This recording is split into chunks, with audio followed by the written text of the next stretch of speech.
एक कोठे से उतरकर दूसरे कोठे पर चढ़ते हुए नेताजी ने कहा, ये दल बदल नहीं है।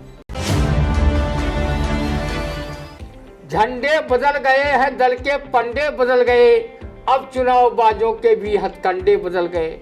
हुक्का बदल गया, उसका तंबाकू बदल गया, निर्वाचित होकर सुल्ताना डाकू बदल गया। उनके चमचे चादर दर चादर बदल गए, दल बदलू नेताओं के अब फादर।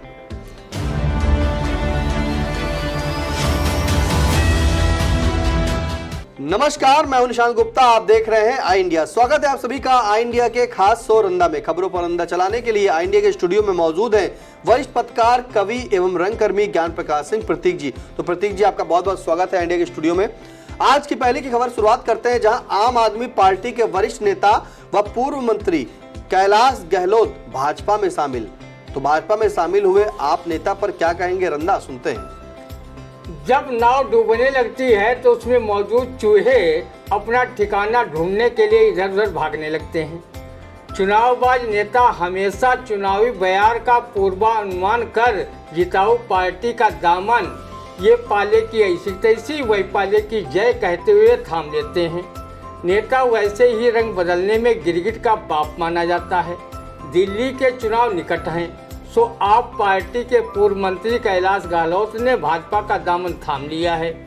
चुनावी मौसम में नेतागण अक्सर दल बदल करते रहते हैं, तो कैलाश गहलोत ने कर लिया तो कौन सी राष्ट्रीय दुर्घटना हो गई। हमारे सीतापुर जिले के अधिकांश विधायक व सांसद दल बदलू ही हैं।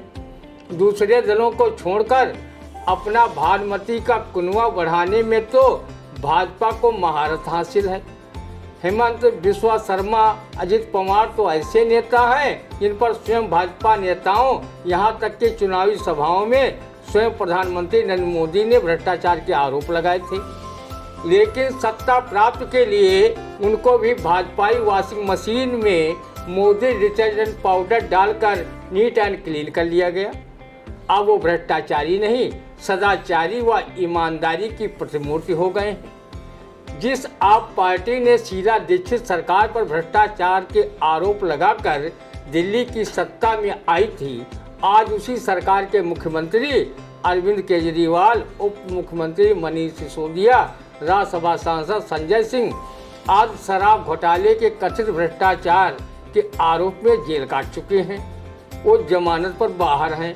आप नेता व पूर्व विधायक कपिल मिश्रा पहले ही आप पार्टी को टाटा बाय बाय कह चुके हैं। जब कपिल मिश्रा आप पार्टी में थे तो उन्होंने एक वीडियो वायरल कर प्रधानमंत्री के विरुद्ध बहुत एक घिनौने आरोप लगाए थे। आज वो भाजपा में आंखों के तारे बने हुए हैं। कैलाश गहलोत ने ऐसे ही दल बदल नहीं किया होगा, बल्कि ये सोच कर किया होगा कि भाजपा के पास नरेंद्र मोदी व अमित शाह जैसे चुनाव जिताने वाले जादूगर नेता हैं। आरएसएस का फौज फाटा है जो मतदाताओं को भाजपा के पाले में खींचने की बरगलाऊ शक्ति रखती है। यहाँ केजरीवाल को मुख्यमंत्री रहते हुए भी मुख्यमंत्री वाले अधिकारों से वंचित कर दिया गया है। भाजपा के पास केंद्र तथा अनेक राज्यों की सत्ता है। देश की ज़्यादातर संवैधानिक संस्थाएं कथित रूप से उसकी कठपुतली बनी हुई हैं। सो उन्होंने आप पार्टी छोड़कर भाजपा को अपना मेरे हमदम, मेरे दोस्त बना लिया है। चुनावबाज नेता दल बदल को बुरा नहीं मानते, वो निहित स्वार्थबद्ध दल बदल को अपना राजनीतिक पराक्रम मानते हैं। नेताओं के दल बदल पर कवि अरुणेश मिश्रा ने ये व्यंग कसा है। एक कोठे से उतरकर दूसरे कोठे पर चढ़ते हुए नेताजी ने कहा, ये दल बदल नहीं है।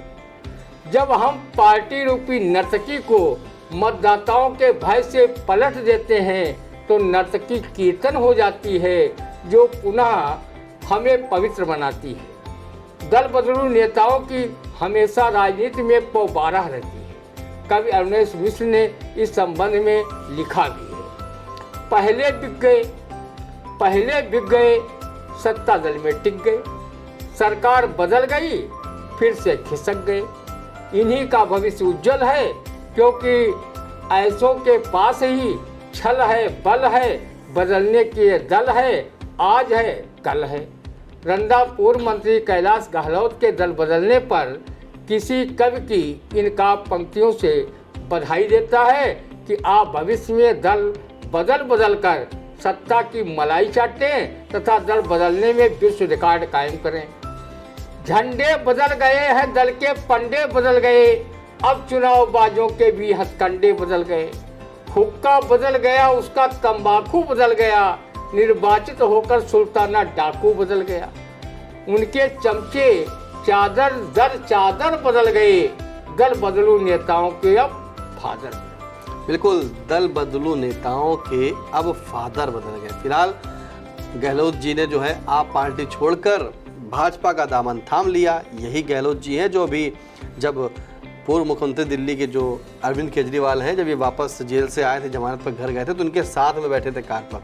फिलहाल कोई जब चुनाव आते हैं तो चुनावबाजों के हथकंडे होते हैं, जैसा कि बताया कि झंडे बदल गए, दल के पंडे बदल गए, अब चुनावबाजों के भी हथकंडे बदल गए, हुक्का बदल गया, उसका तंबाकू बदल गया, निर्वाचित होकर सुल्ताना डाकू बदल गया, उनके चमचे चादर दर चादर बदल गए और दल बदलू नेताओं के अब फादर बदल गए। फिलहाल जनता को भी सोचना चाहिए, अब सभी को सोचना चाहिए कि जब नेता उनके दल बदल कर रहे हैं और जनता जो है जो उनके साथ समर्थक घूमते हैं रंदा जी, तो वो उन्हीं की पवारा करे चल रहे हैं, इनसे बैर उनसे बैर, पता चलता है कि मंत्री ने कर ली कहीं और की सैर।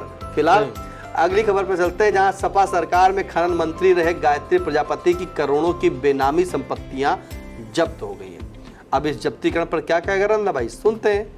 इस छोरे बलात्कारी पूर्व मंत्री गायत्री प्रजापति के पास नामी बेनामी कितनी संपत्तियां निकल रही हैं जो अरबों में है। ये वही गायत्री प्रजापति है जिसके पास मंत्री विधायक बनने से पूर्व गरीबी रेखा का राशन कार्ड था। गायत्री प्रजापति जैसे नेता जनता के हित में बनी योजनाओं को कैसे दोनों हाथों लूट रहे हैं, ये अरबों रुपयों की चल अचल व बेनामी संपत्तियां गवाही दे रही हैं। अधिकांश मंत्री सांसद विधायकों को भ्रष्टाचार की गंगोत्री में डुबकी लगाने का चस्का लग चुका है। ये नेता जहां पूरे ऐशो आराम की जिंदगी गुजार रहे हैं, वही आम जनता महंगाई, बेरोजगारी, स्वास्थ्य, शिक्षा के लिए परेशान घूम रही है। नेता चुनाव के वक्त मतदाताओं के हाथ जोड़ता है, बाकी वर्षों में वो स्वयं जनता से हाथ पैर जुड़वाता है। गायत्री प्रजापति अपनी करनी की सजा भोग रहा है। किसी ने कहा भी है, जैसी करनी वैसा फल, आज नहीं तो निश्चय कल जरूर मिलेगा। आने वाले दिनों में अनेक भ्रष्टाचारी कदाचारी नेताओं को ईडी, सीबीआई, आयकर विभाग जरूर सबक सिखाएगा। बलात्कारी व अरबों की नामी बेनामी संपत्ति बनाने वाले गायत्री प्रजापति की संपत्तियां जब्त होने पर रंदा जनहित में खुशी जाहिर करता है। अधिकांश नेता जो भ्रष्टाचार में आकंठ डूबे हैं, उन्हें कवि अवनीश मिश्र की इन काव्य पंक्तियों को समर्पित करता है। यदि चोर उचक्के ना होते, यदि चोर उचक्के ना होते, मंचों पर छक्के ना होते, व्यभिचारी पक्के ना होते, धक्के पर धक्के ना होते, तो देश अधूरा ही लगता। यदि गधे पंजीरी ना खाते, अपराधी टिकट नहीं पाते, चारण प्रशस्ति यदि न गाते, झूठे कुर्सी यदि न पाते, जनतंत्र अधूरा ही लगता। जो ऊंचा है दुर्गंध लिए, चमचे भी सारे अंध लिए, सारे अवैध संबंध लिए, सब मर जाएं बस यही जिए। आसुरी सोच ही काम धाम, इस ओर दाम उस ओर दाम, वो व्यस्त इसी में सुबह शाम, सबका जीना करके हराम, ये देश धर्म डूबा लगता। ये देश तभी बच पाएगा जब पौरुष वापस आएगा। ये लगी देश में दीमक है, क्या इसमें भी कोई शक है। ये मार रहे सबका हक है, ये खाई है ये खंदक है। इनको जानो पहचानो भी, दुश्मन को दुश्मन मानो भी, तो स्वर्णिम सा भारत लगता, तो स्वर्णिम सा भारत। बिल्कुल, देखिए स्वर्णिम सा भारत लगता, बिल्कुल सही कहा रंदा ने कि गायत्री प्रजापति जब वो विधायक और मंत्री नहीं थे तो उनके पास गरीबी रेखा वाला राशन कार्ड है ना, हाँ, मतलब उनके पास नहीं था, राशन जो गरीबी रेखा वाला राशन कार्ड था उनके पास था। अब इतनी संपत्ति कहाँ से लाए, कैसे बन जाते हैं ये विधायक मंत्री? ठीक है, तनख्वाह सरकार दे रही है, काम जनता के कर रहे हैं, लेकिन इतनी संपत्ति कि जिसका समझिए अनुमान लगाना ही मुश्किल है, इतनी संपत्तियों को बना लिया। अब जब्ती की कार्रवाई चल रही है, तो ऐसे समय नेता भी भाई ध्यान दे अपना कि विकास करे तो शहर का करे, अपना विकास ना करे।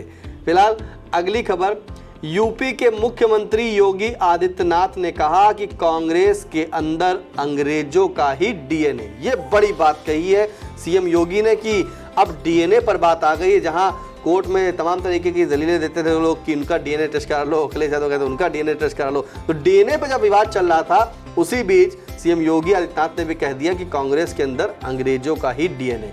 फिलहाल उस डीएनए पर रंदा क्या कहेगा भाई, सुनते हैं। आदरणीय योगी जी लगे हाथ कांग्रेस की तरह भाजपा, सपा, बसपा सहित देश के अन्य राजनीतिक दलों का डीएनए भी चेक करा लेते तो रंदा भी राजनीतिक डीएनए के मामले में अपना जनरल नॉलेज दुरुस्त कर लेता कि किस दल का कौन सा डीएनए है, इनमें से किसका पुर्तगाली, किसका फ्रांसीसी या मंगोलियाई है। आदरणीय योगी जी, सर्वविदित है कि कांग्रेस पार्टी की अगुवाई में अंग्रेजी सत्ता के विरुद्ध आज़ादी के रणबांकुरों ने लोहा लिया था। लाखों आज़ादी के दीवानों ने जेल यातनाएं झेली थी तथा अनेक क्रांतिकारी अंग्रेजी हुकूमत से लड़ते हुए सीने पर गोलियां खाकर वीर गति को प्राप्त हुए थे या फिर फांसी के तख्ते पर झूलकर शहीद हुए थे। जब कांग्रेस की अगुवाई में अंग्रेजों के विरुद्ध आज़ादी के दीवाने आंदोलन चला रहे थे, तब आपकी पार्टी व आपकी पार्टी का मातृ संगठन से जुड़े अनेक नेता अंग्रेजों से आंदोलनकारियों, क्रांतिकारियों की मुखबरी कर रहे थे, जिसे आपकी पार्टी बहुत बड़ा देशभक्त मानती है। उसने तो अंग्रेजों से माफ़ी मांगकर पेंशन भोगी बना था। उस माफ़ी वीर का भी डीएनए देशवासियों को बता देते तो उन्हें भी जानकारी हो जाती। आदरणीय योगी जी, 51 वर्षों तक आरएसएस के केंद्रीय मुख्यालय नागपुर में राष्ट्रीय ध्वज तक नहीं फहराया गया। आज यही संघी व भाजपा के लोग तिरंगा यात्रा निकालकर लोगों को देशभक्त का प्रमाण पत्र बांटते घूम रहे हैं। अगर ये बात कोई और कहता तो शायद रंदा टीका टिप्पणी भी नहीं करता और उसे अबोध बच्चा समझकर बात हंसी मस्करी में उड़ा देता। लेकिन एक पढ़े लिखे धर्मज्ञ मुख्यमंत्री योगी जी ने कही है तो रंदा गंभीरता से न लेता तो फिर कौन लेता, क्योंकि वो योगी जी का दिली हित चिंतक है। माना राजनीति में तमाम तरह के झूठ बोले जाते हैं, लेकिन जब योगी जी जैसा संत मनीषी शिक्षित मुख्यमंत्री बोलता है तो रंदा को कबीरदास का ये दोहा अस्तित्वहीन लगने लगता है। साच बराबर तप नहीं, झूठ बराबर पाप, जाके हृदय साच है, वाके हृदय आप। योगी जी, आपका कानून व्यवस्था बनाए रखने पर पूरा ध्यान है। आपके आशीर्वाद से अनेक कुख्यात माफिया खुदा को प्यारे हो गए तथा अनेक माफिया गुंडा बदमाश जेल में अपने रहम की भीख मांग रहे हैं। रंदा जैसे लोग को योगी जी से प्रदेश में सुख शांति व विकास की काफ़ी उम्मीदें थी, लेकिन वो तो अब कांग्रेस जैसी विपक्षी पार्टियों का डीएनए चेक करवाने में मशगूल हो गए। ये काम तो आपके आदेश पर डीएनए विशेषज्ञ भी चेक करके बता सकते थे। डीएनए पर अगर ध्यान न होता तो शायद अग्निशमन यंत्रों की कमी की वजह से 10 बच्चों की आग से जलकर मौत मेडिकल कॉलेज झांसी में न हो। आदरणीय योगी जी, आरएसएस प्रमुख मोहन भागवत ने एक कार्यक्रम में कहा था कि हर एक भारतवासी का डीएनए एक है, तो कांग्रेस पार्टी से जुड़े लोग क्या विदेशी हैं जो उनका डीएनए अन्य भारतीयों से मैच नहीं खाता? डीएनए के मामले में या तो संघ प्रमुख मोहन भागवत जी देश को गुमराह कर रहे हैं या फिर आप, कोई ना कोई तो गुमराह ही कर रहा है। सत्ता होती ही ऐसी है जो झूठ ही नहीं बुलवाती बल्कि न जाने क्या क्या अनचाहे काम भी करवाती। देखिए, सत्ता होती ही ऐसी है कि झूठ ही नहीं बुलवाती बल्कि ना जाने क्या क्या अनचाहे काम भी करवाती रहती। फिलहाल सीएम योगी आदित्यनाथ ने कांग्रेस को डीएनए बताया कि इनका अंग्रेजों का जो डीएनए है वो कांग्रेस में है, और इस टिप्पणी पर रंदा भाई नाराज है। रंदा कह रहा है कि आपके हम हित चिंतक हैं, आपकी बात सुनते हैं, लेकिन आप जैसे अगर योग्य धर्मज्ञ मुख्यमंत्री और शिक्षित मुख्यमंत्री अगर ऐसी बातें करें तो ये बातें गुजारा नहीं है, यानी कि बिल्कुल सही नहीं है। फिलहाल अगली खबर, वायु प्रदूषण से यूपी और दिल्ली के लोगों की 5 साल घट गई जिंदगी। अब भाई पॉल्यूशन इतना है यूपी और दिल्ली में कि 5 साल जिंदगी उनकी घट गई है, और इस वायु प्रदूषण पर क्या कहेगा रंदा, सुनते हैं भाई। वायु प्रदूषण की तरह ही जल प्रदूषण व ध्वनि प्रदूषण के बारे में भी बता देते कि उसने यूपी दिल्ली वालों की कितनी जिंदगी कम की है। रंदा ना तो पराली जलाता है, ना ही बीड़ी सिगरेट हुक्का पीता है, ना ही कोई औद्योगिक इकाइयाँ ही चलाता है। जो वो यूपी दिल्ली वालों की जिंदगी वायु प्रदूषण से 5 साल करने में भूमिका निभाए। रंदा वायु प्रदूषण के मामले में इतना जागरूक है कि वो कभी प्याज लहसुन केंद्रीय वित्त मंत्री निर्मला सीतारमण की तरह नहीं खाता कि कहीं इसके खाने से पेट में गैस न बन जाए जो खलास होने पर वायु प्रदूषण का कारक बने और इससे यूपी दिल्ली के लोगों की उम्र कम हो। रंदा का मानना है प्रदूषण चाहे वायु जल या ध्वनि का हो और चाहे मानसिक प्रदूषण हो, सभी जन स्वास्थ्य के लिए बवाले जान बने हुए हैं। जब सरकार को पता चल ही गया है कि वायु प्रदूषण से यूपी दिल्ली के लोगों की 5 साल जिंदगी कम हो गई है, तो उसे इस प्रदूषण से निजात दिलाने के लिए कठोर कदम उठाने ही चाहिए। रंदा अभी तक समझ ही नहीं पाया है कि आखिर उसकी ज़िंदगी है कितने साल की, जिसमें से वो 5 साल घटा दे। रंदा तो यही सोचकर चल रहा था कि कब यमराज के घर से बुलावा आ जाए और रंदा यही लोक से परलोकवासी हो जाए। रंदा तो इसी कहावत पर चल रहा था कि पल की खबर नहीं है सामान 100 बरस का। प्रसिद्ध व्यंगकार अवनेश मिश्र ने प्रदूषण पर एक कविता लिखी है जिसे रंदा साभार सुना रहा है। पानी बेच दिया, जंगल बेच दिए, हवा प्रदूषित कर दी, धरती खेती योग्य नहीं रखी, आकाश में विष भर दिया। किसी दूसरे ने नहीं किया, हमने किया, हमारे स्वार्थ ने किया, जो भी किया लोभ लालच में विनाश कर लिया। सच में हमने हथेली पर सरसों उगाई, करते रहे रेप सीड और पाम ऑयल की सप्लाई। प्रत्येक वस्तु में मिलावट आज भी कर रहे हैं, प्राण कोई दूसरा नहीं, हमारे कुकर्म ही हार रहे हैं। यही दुष्कर्म सिर चढ़कर सवार है, ऐसी विसंगत ने बड़े से बड़ा अहंकार लाचार है। क्षित जल पावक गगन समीर से निर्मित आत्मा और शरीर, ये समझ जब वापस आ जाएगी तो संक्रमण की प्रत्येक विद्रूपता आज की तरह अट्टहास नहीं करेगी, मानव जात का उपहास नहीं करेगी।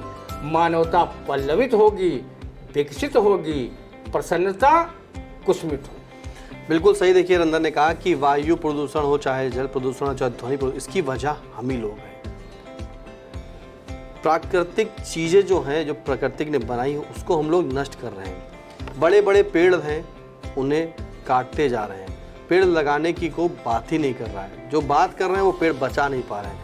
आज अगर आप एक पेड़ काट रहे हैं तो उस पेड़ जो नया लगा रहे हैं तो उसको कितने साल लगेंगे, तब तक क्या स्थिति होगी। आप समझ सकते हैं कि दिल्ली में कितना AQI है, कितना बढ़ गया है पिछली बार से इस बार की अपेक्षा। यूपी में वायु प्रदूषण लगातार बढ़ता जा रहा है, जो पिछले था उससे जस्ट डबल हो गया। फिलहाल इसके हम ही लोग दोषी हैं, क्योंकि इतना भागदौड़, इतने लालची, इतने लोभी बन गए रंदा जी कि चाहे कोई बड़ी फैक्ट्री वाला कुछ उत्पाद कर रहा तो उसमें मिलावट कर रहा हो, किसान अगर खेती कर रहा है तो बड़े बड़े लोग जो उसमें यूरिया या कुछ और अन्य पदार्थ मिला के किसानी खेती करा रहा है उसमें मिलावट है। तो शुद्धता कहीं नहीं, शुद्धता की जांच हो रही है, लेकिन यकीन मानिए इसके दोषी हम ही लोग हैं। तो हम लोग को भी सुधरना चाहिए, खुद में सुधरिए, लोगों को सुधारिए, जागरूकता करिए, जागरूक बनिए और लोगों को भी जागरूक बनाइए, ये अपील है। वरना तो ऐसे ही हालात और बदतर होते जाएंगे। अभी तो बताया गया कि दिल्ली में सांस लेना दूभर हो गया है। लोग वहाँ मास्क अभी लगा रहे हैं। ऑक्सीजन सिलेंडर छोटे छोटे जो होते हैं वो घरों में रखे हुए हैं। एयर प्यूरीफायर जो है वो बड़े बड़े लोगों ने घर में रख लिया है। तो दिल्ली के हालात बहुत ख़राब हैं, यूपी के भी हालात वैसे ही होते जा रहे हैं। सरकार जब जान गई है तो सरकार को भी लगाम लगाना चाहिए, लेकिन सरकार के साथ आम जनता, हम और आप सभी को एकजुट होना चाहिए इस जो प्रदूषण पर है कि महाअभियान के लिए, कि सभी चीज़ों को, प्राकृतिक चीज़ों को नष्ट ना करें, क्योंकि प्राकृतिक ने जो हमें दिया है उसे उतना बना कर रखें। फिलहाल कैसा लगा आज का रंदा का कार्यक्रम आप कमेंट के माध्यम से ज़रूर बताएं। कोई सुझाव हो तो भी कमेंट के माध्यम से दें, और कोई भी खबर से अगर आप रहना चाहते हैं अपडेट तो आप यूट्यूब पर जाके हमारे आई इंडिया चैनल को सब्सक्राइब करें, नोटिफिकेशन को ऑन करें, फेसबुक पेज पर भी फॉलो करें, इंस्टाग्राम पर भी आप उसे फॉलो करें। सभी खबरें आपको इन डिजिटल प्लेटफॉर्म पर भी अब उपलब्ध हैं। फिलहाल अगर कोई आपके क्षेत्र में आसपास कोई खबर हो तो भी आप हमें कमेंट के माध्यम से बता सकते हैं, और उसको जो है हम प्रयास करेंगे कि वो खबर आप तक पहुंचाएं। फिलहाल अब दीजिए इजाज़त, फिर मिलते हैं आपसे अगले रंदा के कार्यक्रम में। तब तक के लिए नमस्कार।